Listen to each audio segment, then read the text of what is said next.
মাত্র 10 মিনিটে এই রেসিপিটি কিভাবে বানাবেন চলুন আজকে দেখে নেওয়া যাক। নমস্কার বন্ধুরা, শাবনূর হোম কিচেনে সবাইকে স্বাগতম। এবার আমি একটা প্রেসার কুকারে দুটো আলু নিয়ে নেব। এবার আমি ডিমগুলো দিয়ে দেব। ডিমের খোসাগুলো বিনাতে গেলে ডিমগুলো ছিঁড়ে ছিঁড়ে যায়, কেমন হয়ে যায়। এখানে 1 চামচ লবণ দিলে সেটা আর হবে না। আমাদের সাথে এবার আমি শেয়ার করব কী কী মশলার প্রয়োজন।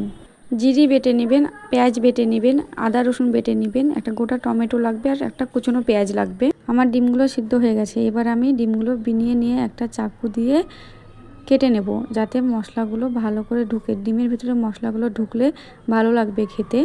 মশলাগুলো ঢুকলে তো খেতে ভালো লাগবে, না হলে তো ভালো লাগবে না। আমার এখানে সব ডিমগুলো কেটে নেওয়া হয়ে গেছে। এবার আমি গ্যাসে একটা কড়াই বসিয়ে নিয়েছি। কড়াইতে তেল দিয়ে দিলাম।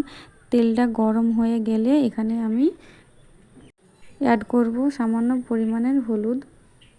হলুদটা অ্যাড করলে এখানে ডিমের কালারটা যখন ভাজা হবে তখন দেখতে খুবই সুন্দর লাগবে। এবার আমি ডিমগুলো দিয়ে এখানে ভেজে নেব। খুব বেশি লাল করে ভাজবেন না, তাহলে ডিমের ভিতরে কোনো মশলা ঢুকবে না। আমার ডিমগুলো ভাজা হয়ে গেছে, এরকম করে ভাজতে হবে, তুলে নেবে। এবার আমি আলু ভেজে নেব। আলুটাও খুব বেশি ভাজবে না, হালকা করে ভাজতে হবে। আলুটাও আমার ভাজা হয়ে গেছে, এবার আমি তুলে নিচ্ছি। এবার আমি ওই তেলে একটা গোটা পেঁয়াজ দিয়ে দেব, কুচি করে রেখেছিলাম আগে।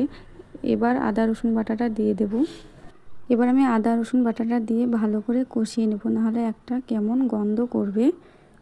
টমেটোর কুচিটা দিয়ে দেব, দিয়ে ভালো করে নেড়ে চেড়ে নেব টমেটোটা যতক্ষণ না হচ্ছে। এবার জিরে বাটাটা দেব। জিরে বাটাটা দিয়ে তারপর আমি দেব এখানে পেঁয়াজ বাটা। পেঁয়াজ বাটাটা দিয়ে আমি এখানে এবার একটু ভালো করে কষিয়ে নেব যতক্ষণ না তেল ছাড়বে। সামান্য এখানে পরিমাণের মতো পানি দিয়ে দিতে হবে, না হলে মশলাটা পুড়ে যাবে। পানিটা আমার অ্যাড করা হয়ে গেছে। এবার আমি দেব এবার 1 চামচ লবণ, তারপর দেবো হলুদের গুঁড়া, মরিচের গুঁড়া। এবার মশলাটা ততক্ষণ ধরে কষাতে হবে তখন না তেলটা ছাড়বে। আমার মশলাতে তেল ছেড়ে দিয়েছে। এবার আমি এখানে পরিমাণ মতো পানি দিয়ে দেব, নাহলে মশলাটা পুড়ে যাবে।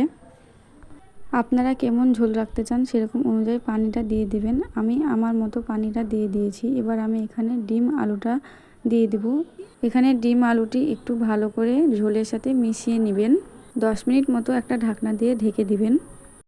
যারা আমার চ্যানেলটিকে এখনও লাইক, কমেন্ট, শেয়ার, সাবস্ক্রাইব করেনি তারা গিয়ে এখনই সাবস্ক্রাইব করে আসুন।